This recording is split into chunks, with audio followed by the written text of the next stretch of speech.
नमस्कार मंडळी. तर आज आपण बनवणार आहोत दम आलूची रेसिपी. तर चला मग आता रेसिपीकडे वळूया. आता मी या छोट्या पॅनमध्ये जिरं, काळी मिरी, 4 लवंग, चक्रफूलचे पीसेस, दालचिनी, 2 वेलची, तेजपत्ता, धने, कच्ची बडीशेप यांना आपण मंद सुगंध सुटेपर्यंत चांगलं फ्राय करून घेणार आहे. काजू. तर मी मिक्सिंग जारमध्ये टोमॅटो घेतले होते 3, ते टाकून घेते. भाजलेले खडे मसाले, लाल तिखट पावडर, मीठ बारीक करून घेणार आहे. इथे आपली ग्रेव्ही रेडी आहे. आता मी जिरा मोहरी टाकून घेते.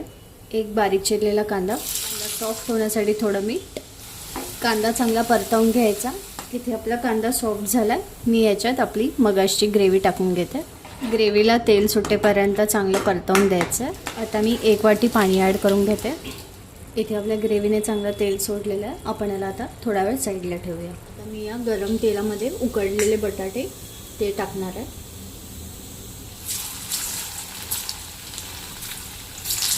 यांना दोन्ही साईडने चांगलं ब्राउनिश करून घ्यायचं आपण. आता हे गोल्डनिश ब्राऊन झाल्यात. आता आपण यांना काढून घेऊया. आता या ग्रेव्हीमध्ये आपण बटाटे हे वाले टाकून देणार आहोत. चांगलं मिक्स करून घ्यायचं. झाकून ठेवणार आहोत 5 ते 10 मिनटं. आता आपण झाकण उघडून बघूया. आता मी वरतून कोथिंबीर टाकून घेते थोडी. आता आपली भाजी रेडी टू सर्व आहे. आता मी याला सर्व करायला घेते. तुम्हाला जर ही माझी रेसिपी आवडली असेल तर प्लीज माझ्या चॅनलला लाईक, शेअर अँड सबस्क्राईब करायला विसरू नका.